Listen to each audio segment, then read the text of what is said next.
नमस्कार, मैं हूं हरिंदर नेगी और आप देख रहे हैं गांव तक लाइव। आज मैं आपको बताना चाहूँगा कि विद्युत नियामक भवन ने इसमें बिजली की दरों में बढ़ोतरी कर दी है। उत्तराखंड में बिजली महंगी हो गई है। उत्तराखंड में अब बिजली महंगी हो गई है। विद्युत नियामक आयोग ने बिजली की दरों में 9.64% की बढ़ोतरी की है। गुरुवार को नियामक आयोग के अध्यक्ष बीपी गर्वल और सदस्य तकनीकी के जैन ने टैरिफ जारी किया है। बिजली की नई दरें 1 अप्रैल से लागू होंगी। बता दें कि इस साल वित्तीय वर्ष के लिए यूपीसीएल ने 16.96%, यूजीबीएनएल ने करीब 2 और पिटकुल ने 9% बढ़ोतरी का प्रस्ताव दिया था। इस पर जन सुनवाई के बाद आयोग ने करीब 12% की बढ़ोतरी का निर्णय लिया था, लेकिन आयोग ने बिजली दरों में 9.64% की भी बढ़ोतरी की है। बिजली की दरों में 9.64% की बढ़ोतरी की है। प्रदेश के 4 लाख घरेलू उपभोक्ताओं के लिए भी 10% प्रति यूनिट की दर बढ़ोतरी की गई है। आयोग ने फिक्स चार्ज में कोई बदलाव नहीं किया है। करीब 60,000 मत्स्य पालक एवं कॉमर्शियल के बजाय कृषि उपभोक्ताओं के तौर पर बिजली का लाभ ले सकेंगे। 10 दिन में बिल का डिजिटल भुगतान करने पर उपभोक्ताओं को 1.50% और अन्य माध्यम से 1% की छूट मिलेगी। किसान अगर ट्यूबवेल का बिल 1 माह में जमा करेगा तो उसे 5% की छूट मिलेगी।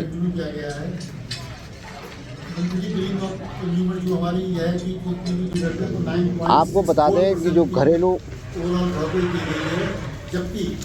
16.96% यूपीसीएल का, 12% पेट्रोल उज्ज्वल का, करीबन 29% 250 लीटर का सिस्टम है, तो 250 लीटर का पूरा इवेंट मिल जाएगा। जो लोगों को नहीं मिल पाता तो उनको 200 का मिल पाता। 2 साल पहले हम लोगों ने कंज्यूमर्स की रिक्वेस्ट पे ये शुरू किया था कि जो लोग आईएस ओपन एक्सचेंज है, हमारा एक्सचेंज में करते हैं बिलिंग, ये तो डिफरेंट ऑप्शंस होते हैं इनके पास, बट ऐसा नहीं होता। एनटीपीसी से आती है इनकी सारी बिजली, जो हमारा सेंट्रल गवर्नमेंट की एनएचपीसी हो गया, एनटीपीसी हो गया, उसमें कुछ इनके कोटेड हैं, तो टीरी से मिलती है हमें, टीएचडी से मिलती है, तो वो बिजली बाहर की हो गई, तो उसका जो रेट डिसाइड करता है सीआरसी, उस हिसाब से इनको पे करना पड़ता है। सर, प्रदेश में जितना बिजली उत्पादन हो रहा है उसमें से कितना % विभाग लेता है? 100%। वो तो कोई बाहर जाने का मतलब ही नहीं है। इसके लिए हमने इस टाइप का प्रोविजन रखा है और बिजली को स्ट्रिक्ट किया है। एक इस बार जहाँ भी हम गए थे, सब जगह मत्स्य पालन वाले जो फिशरीज वाले, उन सबकी डिमांड ये थी, जो बेचारे बहुत छोटे कास्ट का कन्फ्यूजन है लोगों को कि अगर 2 महीने का बिल जिनका आ रहा है, वैसे तो अब हमने इस बार के टैरिफ में उनको लिख दिया है कि आप पर मंथ बिल इशू करेंगे, लेकिन जो ये बात आ रही है कि साहब 2 महीने में हमें 100 यूनिट एक बार मिलती है, ऐसा नहीं है। अगर आप बिल कैलकुलेट करोगे तो 100 यूनिट पर मंथ के हिसाब से, अगर 2 महीने का बिल आएगा तो आपको 200 यूनिट जो है वो 0 से 100 वाला जो रेट है उसके हिसाब से लगती हैं, इसलिए वो किसी को भी कोई नुकसान हो ही नहीं सकता उसमें, ये बात बिल्कुल नहीं है। और जो आप रिबेट तो हम दे ही रहे हैं उसको, अपने 1.25 की जगह डोमेस्टिक में रिबेट डोमेस्टिक हर कंज्यूमर के लिए है 1.5% कर दिए, अगर विदिन 10 डेज वो बिल पेमेंट कर देता है तो। उत्तराखंड ऊर्जा प्रदेश तो ये था बेसिकली, ऊर्जा प्रदेश तो जब था कि जब यहाँ पे इंडस्ट्रियलाइजेशन नहीं था। अब आज के डेट में तो इंडस्ट्रियलाइज भी तो हो गया। जो आज के डेट में आपको जीएसटी का रेवेन्यू आ रहा है, आपकी हमारी पास आज की डेट में 70% जो कंजम्पशन है वो हमारे इंडस्ट्रियल या कमर्शियल में हो रहा है, तो वो भी तो एक उसका फ़ायदा हो रहा है ना। मतलब ऊर्जा प्रदेश में तो ये है कि ऊर्जा प्रदेश तो आपको 24 घंटे बिजली मिलनी चाहिए, वो हमारा कहना है। अब लेकिन चूंकि बिजली बाहर से प्रोक्योर करनी पड़ी, उसकी वजह से पावर कॉस्ट बढ़ रही है, उसकी वजह से टैरिफ में थोड़ा सा उसका इम्पैक्ट आता है। अभी जबरानी की बात हो रही है, आज की डेट में जो हम डिपेंडेंट हो रखे हैं बाहर वालों से, अगर हमारी अपनी जनरेशन आती है तो वो फर्क पड़ेगी।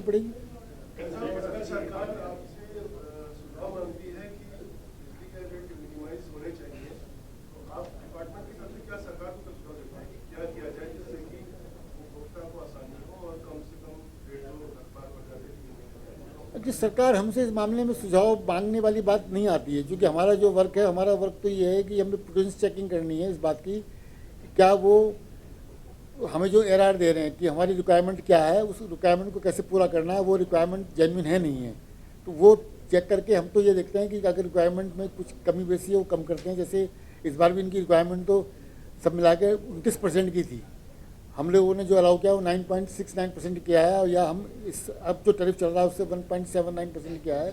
तो वही सब देखते हुए हम तो उसको अलाउ करेंगे, जिससे कि जो रेवेन्यू हम उनको दे रहे हैं कि आपको इस बार 9,900 करोड़ रुपया खर्च करने के लिए हम दे रहे हैं, 10,000 करोड़ की कंपनी बनने वाली है, तो वो उसका पर्पज़ यही है कि भैया इस आपके सारे खर्चे हो जाएंगे।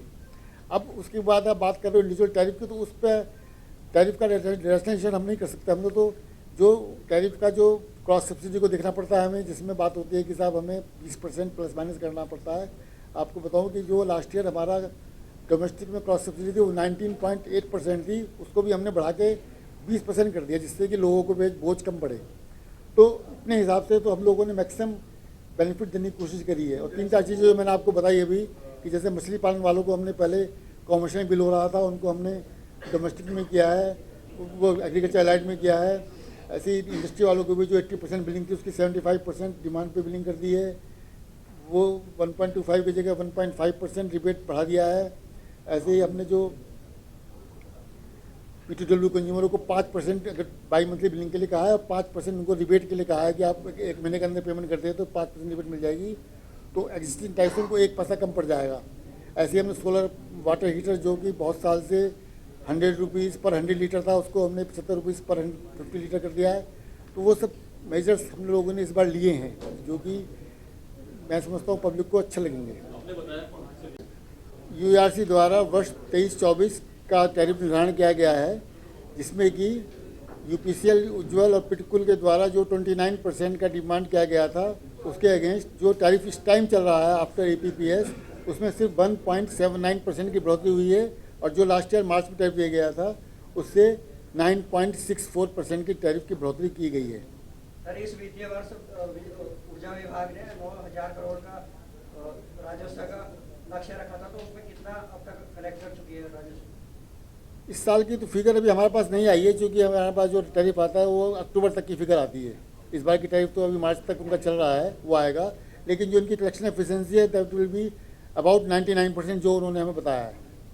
एक सबसे बड़ी बात है, आपने कहा है कि अगर कोई आदमी जो है 1 महीने में के लेके कहना ये चाहेंगे कि जैसे ऊर्जा प्रदेश की बात होती है, ऊर्जा प्रदेश था ही, लेकिन 2006-07 तक ऊर्जा प्रदेश था जब हमारे पास अपनी जनरेशन कंजम्पशन से ज़्यादा थी। बट वर्ष 2007 के बाद जैसे जैसे यहाँ इंडस्ट्रियलाइजेशन हुआ है, जो आज की डेट में जो बताया गया आपको कि एक सिर्फ जो हमारी जनरेशन हो रही है वो सिर्फ 30% हो रही है, बाकी 70% जनरेशन जो है पावर हमें बाहर से प्रोक्योर करनी पड़ती है, जिसकी वजह से ये कॉस्ट बढ़ती है। आज मैं आपको एक बात बताऊंगा कि जो हम ये ARR दे रहे हैं, जैसे आज हमने इनको 9,900 करोड़ रुपये अलाउ किए हैं, इसमें 85% जो कॉस्ट है वो सिर्फ पावर की है। पावर प्रोक्योरमेंट की कॉस्ट 85% है, बाकी जितने भी चाहे इंटरेस्ट ऑन इक्विटी है, रिटर्न ऑन इक्विटी है, इंटरेस्ट ऑन लोन है, दैट इज उनके O&M खर्चे हैं, एस्टेब्लिशमेंट खर्चे हैं, that is only 15%। 85% is the major portion which is for power purchase. Sir क्या माना जाए, अब